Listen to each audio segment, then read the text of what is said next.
Dans ce qui ne peut être décrit que comme un cauchemar terrifiant qui prend vie, une jeune femme est kidnappée et séquestrée dans un petit garage à Akron, dans l'Ohio. Pendant plusieurs jours, elle va subir une horreur inimaginable aux mains d'un monstre sadique, qui a déjà prouvé qu'il ne reculerait devant rien pour satisfaire son désir tordu d'infliger des tourments inimaginables à ses victimes.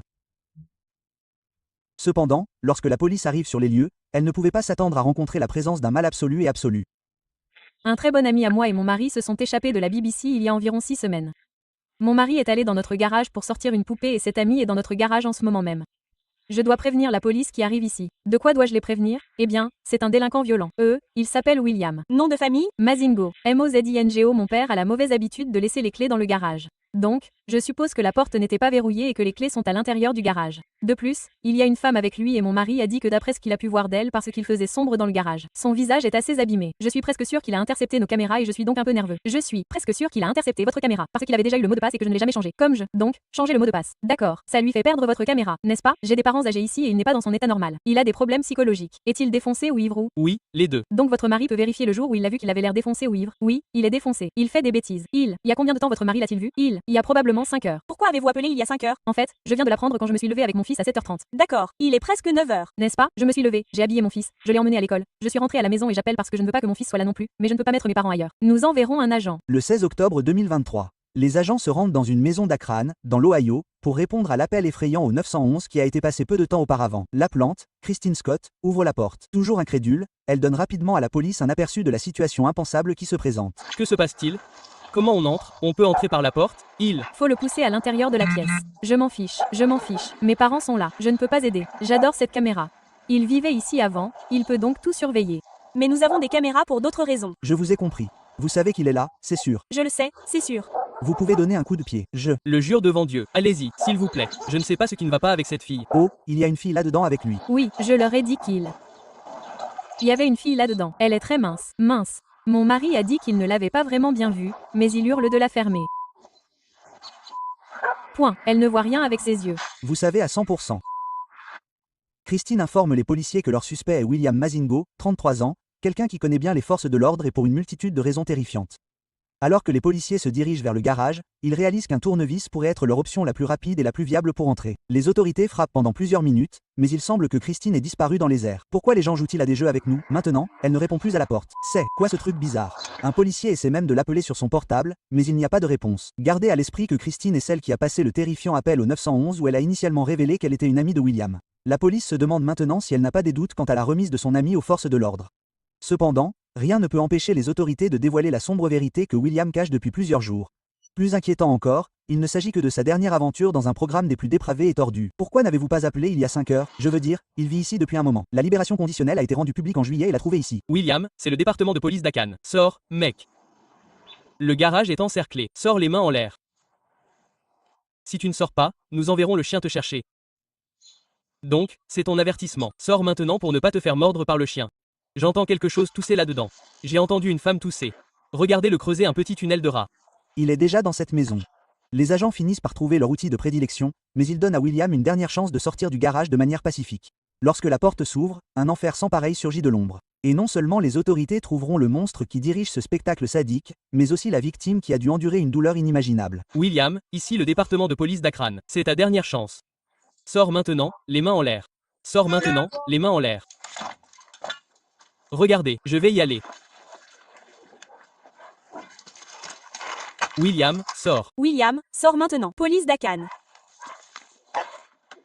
Sors. Sors maintenant. Rien dans tes mains. Rien dans tes mains. Maintenant. Fais-toi. Mordre, mon pote. Il sort ou pas? Tu le vois? Tu le vois? Sors d'ici maintenant. Sors maintenant. Sors maintenant. Mec, tu vas te lever dans une seconde. Tu ferais mieux de sortir tout de suite. Maintenant. Il est dans le grenier. Sors, ne touche à rien. Il est dans le grenier. Il arrive. Ne touchez à rien. Levez les mains. Levez les mains. On va les toucher. Posez-les. Point. Lâchez-les. Point. Lâchez-les. Non, pas tout leur corps. Levez-vous. Retournez-vous et marchez à reculons. Avancez vers nous. Levez les mains. Mettez vos mains. On va tousser. Et regardez dans cette direction. Continuez d'avancer. Faites attention où vous mettez les pieds. Sortez, s'il vous plaît. Puis-je? Avoir des chaussures? Sortez. Et, sors. Après que vous soyez sortis. Mes pieds, vous n'aurez pas vos chaussettes noires dans le compte de toute façon. Alors on va aller chercher vos chaussures. Vos chaussettes sont dans le... C'est... Quoi cette fille? Quelle fille?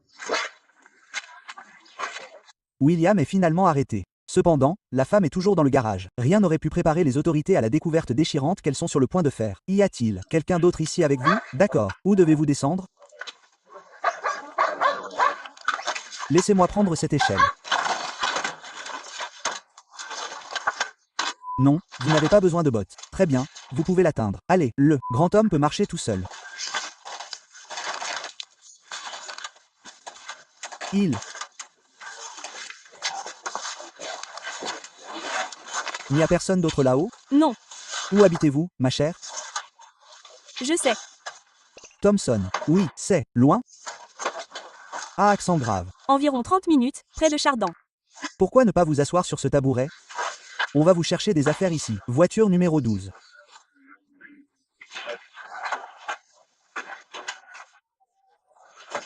Y a-t-il des armes ou quoi que ce soit là-haut? Non. Il n'y a pas de numéro d'appartement juste là. Voici Chloé Jones, 23 ans. Il y a 4 jours, elle aurait accepté de monter dans le véhicule de William, qui a été décrit comme une connaissance. Cependant, au lieu de la ramener chez elle, William l'aurait retenue contre son gré dans le petit grenier du garage. De toute évidence, Chloé a subi de graves blessures, et les détails cauchemardesques de ce qu'elle affirme lui être arrivé vont bientôt être révélés. Heureusement qu'il est sorti.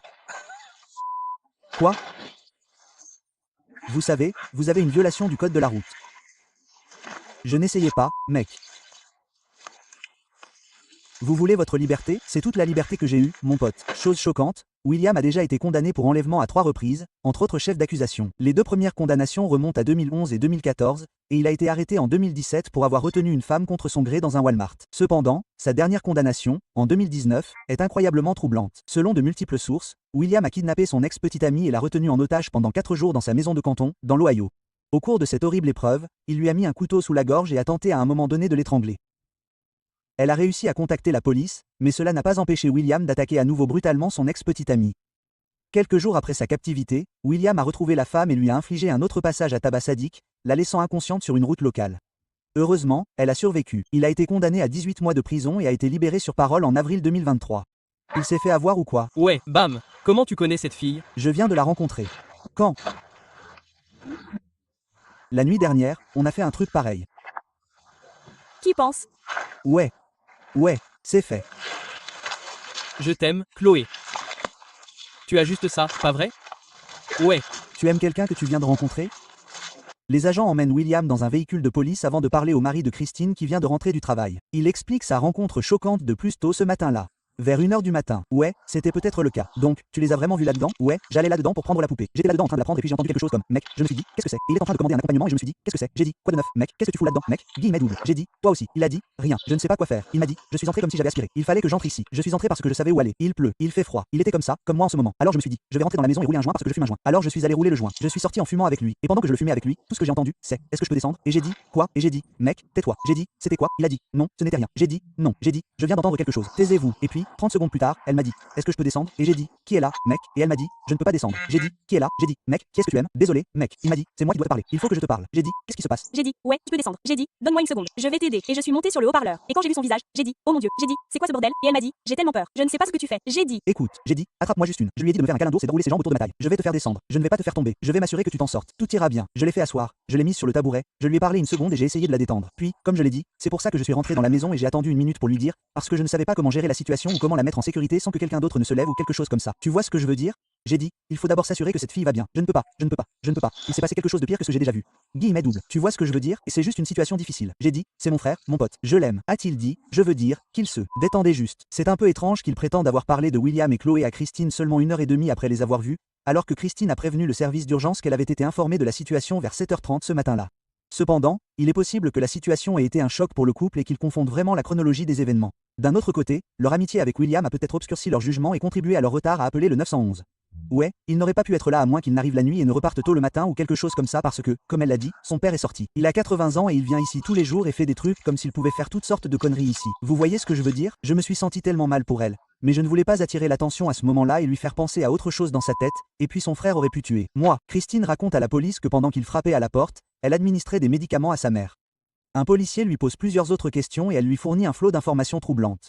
Comment les connaît-il? C'est un bon ami à nous. Et ce depuis quelques années maintenant. La fille ou le vrai mec? Eh bien, nous en avons parlé et j'ai dit. Eh bien, quand je vais au travail. Il n'est généralement pas là. Guillemets double. Il l'a rencontré dans une station-service. Oui, il l'a rencontré dans une station-service il y a 3 mois et c'est là qu'il a rechuté. Il était sobre jusque-là. C'était moi, c'est ça? Donc, il vivait. Ici. Oui, il prenait des verres ici. Oui, son agent de probation. Il l'a même remarqué, c'est ça. Est-ce? Qu'il vit dans le garage ou c'est ça? Non, non, non, non, non, non, non. Je ne lui ai pas parlé depuis presque 4 mois parce qu'il a fini par y retourner et j'ai juste dû m'isoler.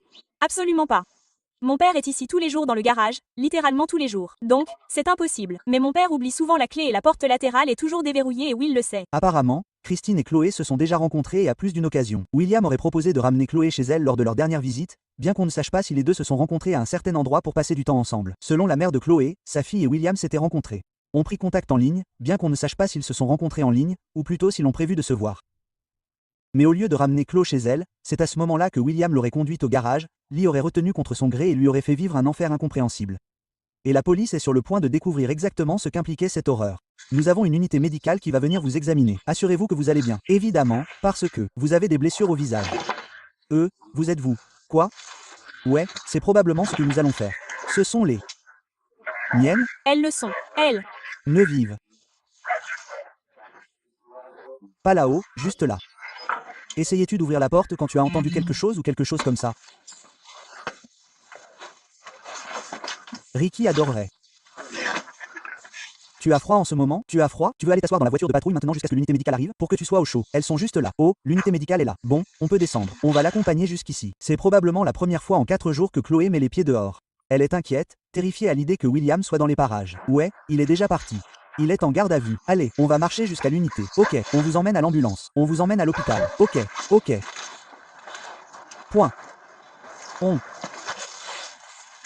marche, je ne voyais pas non plus. Là-haut.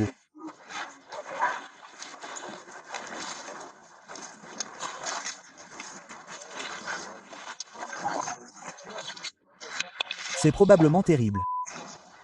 Un autre agent se dirige vers le grenier exigu, rempli d'objets divers. C'est d'autant plus troublant que Chloé aurait été forcée de vivre dans de telles conditions pendant plusieurs jours. Dans ce coin-là, on monte en courant sur cette échelle. Ouais. Et il était là-haut et on peut encore sentir l'odeur de l'herbe ici. Il était là-haut, dans ce coin-là. En fait, Donc si j'avais envoyé le chien, il aurait probablement pu l'atteindre à ce moment-là. Mais quand il est descendu, il prenait son élan. Le bon vieux temps, allumer une cigarette et tout ça. Et Un type, genre, j'aurais dû te laisser partir. Le chien ne venait pas comme il faut, tu sais. Il ne revenait pas tout de suite comme il le lui avait dit. Rien ne ressemble à mon père. C'est toutes mes affaires là-bas. Mais je ne savais même pas que... c'était là que tu l'avais. Elle était là-haut aussi. Ouais, et il ne fait pas chaud ici non plus. Il n'y a pas de... Pas du tout. Je ne sais même pas quoi faire dans cette situation pour de vrai. Genre, c'est sa première fois. Parce que je ne savais pas, tu sais, comment il se présente quand on le cherche tous. Donc, genre, ce n'est pas le cas, surtout quand il est comme ça et que sa psyché n'est pas bonne. Ouais, Genre, je ne voulais pas qu'il arrive de mal à quelqu'un d'autre. Et je ne voulais pas aller voir s'il était toujours là ou pas à ce moment-là.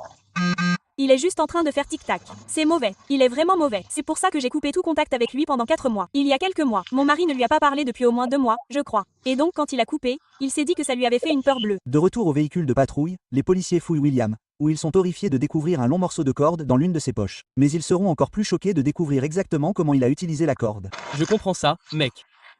Tu as quelque chose que je peux sentir qui est plié dans ta poche ici, dans un point E, on va le découvrir.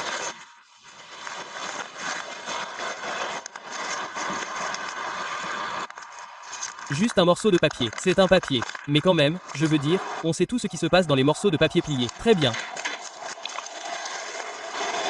Monte là-haut.